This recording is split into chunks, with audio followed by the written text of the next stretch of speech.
Hello दोस्तों, आज मैं आप लोगों को एक ऐसी कहानी सुनाने जा रही हूँ जो है भटकती हुई आत्मा की।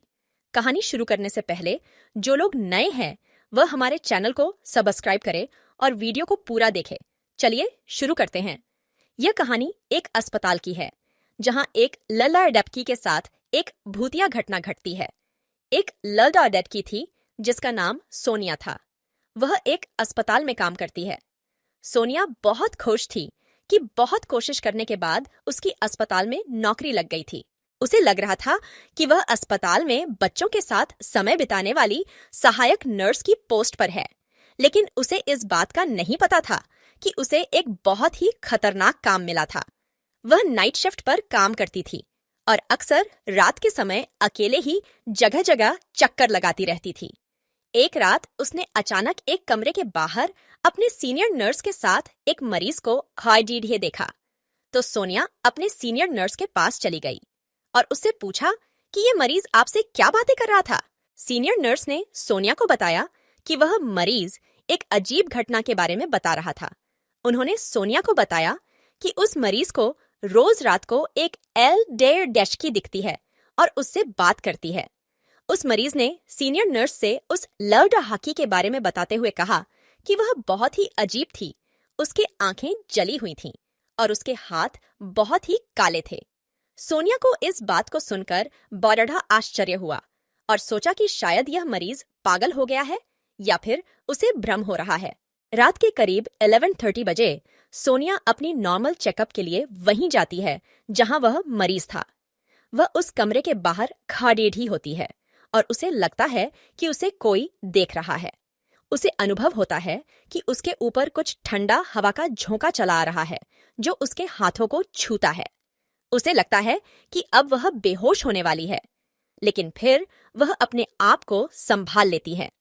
फिर थोड़ी देर बाद उस कमरे की खिड़की से एक लल्ड डाकी आते हुए दिखाई देती है जो सीधे उसे ही देखती हुई उसकी तरफ आ रही थी। सोनिया उसको देखकर एकदम से घबरा जाती है। वह लड़की बहुत ही अजीब और डरावनी दिख रही थी। उसके हाथ बहुत ही काले और जले हुए लग रहे थे। उसके बाल एकदम सफेद थे और आंख आग की तरह जलती हुई दिखाई दे रही थी। उसका शरीर देखकर सोनिया के डर के मारे हालत खराब हो जाती है और वह उसे देखकर कांपने लगती है।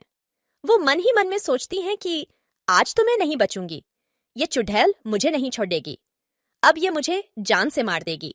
फिर सोनिया उसके सामने हाथ जोड़कर बोलती है, देखो मुझे मत मारो, छोड़ेज दो मुझे। आज के बाद मैं इस अस्पताल में कभी नहीं आऊंगी, मुझे माफ कर दो प्लीज। ऐसा बोलते हुए वहां से भागने की कोशिश करती है, लेकिन वो लेडी ड्याकी वहां से सोनिया को भागने नहीं देती है, बल्कि और उसके नजदीक आने लगती है। फिर वो एल एडेडिश की धीरे धीरे सोनिया की तरफ आगे बढ़ती है और जैसे ही उसके करीब आती है तो वह और अजीब दिखने लगती है। अब सोनिया के पास वहां से भागने का कोई उपाय नहीं सूझता है, इसलिए वह उस कमरे के एक कोने में चली जाती है और वहां अपनी आंखें बंद करके खाहाडेर ही हो जाती हैं। फिर उस चुड़ैल ने सोनिया के नजदीक आकर कहा, मुझे बचाओ। इतना बोलकर वह कमरे से बाहर चली जाती है।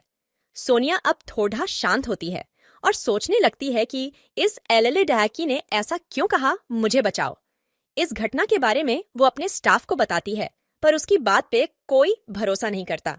अगले दिन वो एलडीएच की फिर से सोनिया को दिखाई देती है और उससे बोलती है, मुझे बचाओ। इस पर सोनिया उस चुड़ैल से बोलती है, आखिर तुम्हें क्या परेशानी है, मुझे बताओ, मैं तुम्हारी मदद करूंगी। फिर वह भूतनी सोनिया से कहती है, कई साल पहले मैं भी इसी हॉस्पिटल में नर्स थी। एक रात मैं यहाँ सारे मरीजों को देखने के बाद मैं एक कमरे में आराम करने के लिए चली गई। मुझे पता नहीं चला कि कब मेरी आंख लग गई और मैं वह सो गई। कुछ ही देर में पता नहीं कैसे वहां आग लग गई और मैं वहीं जल के मर गई। हॉस्पिटल की बदनामी ना हो जाए इसलिए हॉस्पिटल वालों ने इस बात को बाहर फैलने नहीं दिया और मेरी लाश को हॉस्पिटल के पीछे ही दफन कर दिया।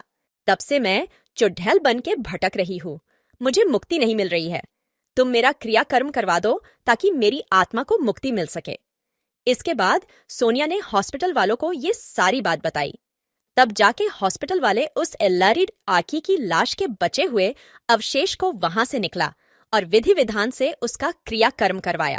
इसके बाद से ना ही सोनिया को और ना ही उस हॉस्पिटल में किसी को भी वो एल्डी डेडेकी नहीं दिखाई दी। कहानी यही समाप्त होती है। कहानी पसंद आए तो लाइक करे और हमारे चैनल को सब्सक्राइब करे। मिलते हैं अगले वीडियो में।